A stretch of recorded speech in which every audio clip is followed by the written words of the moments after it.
À nouveau se baigner dans la rivière, c'est le souhait de l'établissement public territorial du bassin de la Sèvre nantaise. De ce fait, le PTB a participé à la manifestation du Big Jump. Ce ne fut pas un grand saut dans la rivière, mais une trempette des pieds, suivie d'une visite du moulin du Nidois de Clisson. Cette journée, c'est un événement européen à la base, qui se fait à la même date, à la même heure dans tous les pays européens et qui a pour but d'enclencher une dynamique auprès de l'ensemble de la population européenne pour reconquérir la qualité de l'eau.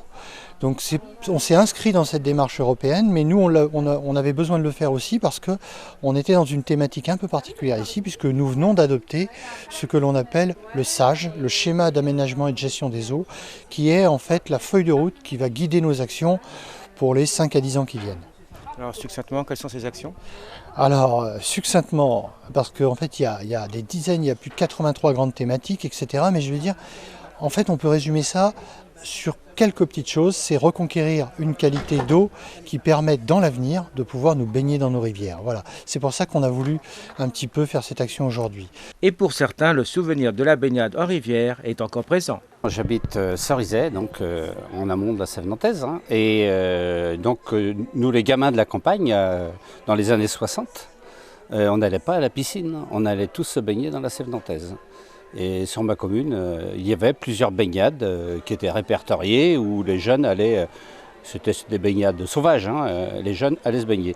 Et pour la petite anecdote, il y avait même des baignades réservées aux pères de Beauchêne, les frères de Saint-Augustin, qui allaient se baigner dans la Sèvre nantaise également dans les années 50-60.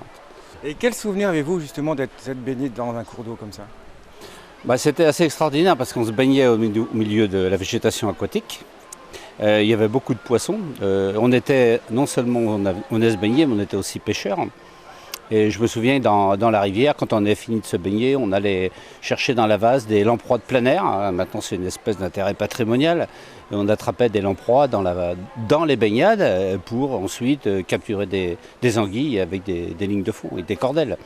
Et pour nous, c'était les gamins de la campagne, quand on avait fini les travaux des champs, eh bien, notre première action, c'était de sauter sur la mobilette, de se retrouver toute une bande d'ados à la Sèvre, et puis on faisait des jeux dans la rivière, et on était vraiment au milieu de la végétation. C'était vraiment très bien, quoi.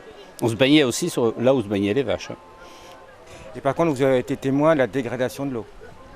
Oui, quelle n'a pas été notre surprise dans les années 70 de voir apparaître des champs de maïs complètement, avec des prairies complètement désherbées jusque sur le bord de la rivière à l'époque. Bon, heureusement, ça a été interdit par la suite. Mais on avait effectivement des prairies qui petit à petit disparaissaient. Et là, on a vu apparaître tout un cocktail de pesticides très dangereux puisqu'ils sont interdits maintenant, comme le lindane par exemple, qui sont des insecticides très violents. Et donc à partir du moment où ces pesticides sont apparus en abondance, on les a retrouvés vers la rivière. Les herbicides ont fait leur effet, ils ont détruit toute la végétation aquatique. Et en détruisant la végétation aquatique, ils ont détruit toute la biodiversité qui était liée.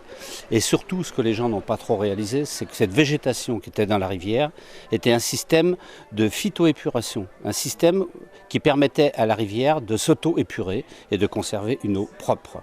Donc cette végétation ayant disparu, on peut dire que notre rivière, dans les années 80, commençait à ressembler à un égout. Se baigner dans ces rivières, ça veut dire avoir une qualité d'eau qui n'ait pas trop de pesticides, qui n'ait pas trop de nitrates, qui n'ait pas trop de phosphore. Donc c'est un certain nombre de critères, mais qui soit aussi une eau naturelle, avec une reconquête de l'aspect floristique, faunistique. Donc une rivière qui permette la migration des poissons, qui permette le transit des sédiments. Donc c'est tout un tas de critères, mais qui au final nous permettent d'avoir une eau dans laquelle on pourra se baigner, disons dans 10 ans, pourquoi pas. Oui, donc nous sommes vraiment sur la bonne voie. On est sur la bonne voie. On a fait déjà, c'est le deuxième SAGE. Le premier a été adopté en 2005, on avait commencé à y travailler en 2000. Celui-ci, on l'adopte en 2015, ça fait déjà quelques années qu'on y travaille. Et en fait, on a déjà fait du travail. On peut regarder le verre à moitié vide, à moitié plein. Je préfère regarder à moitié plein.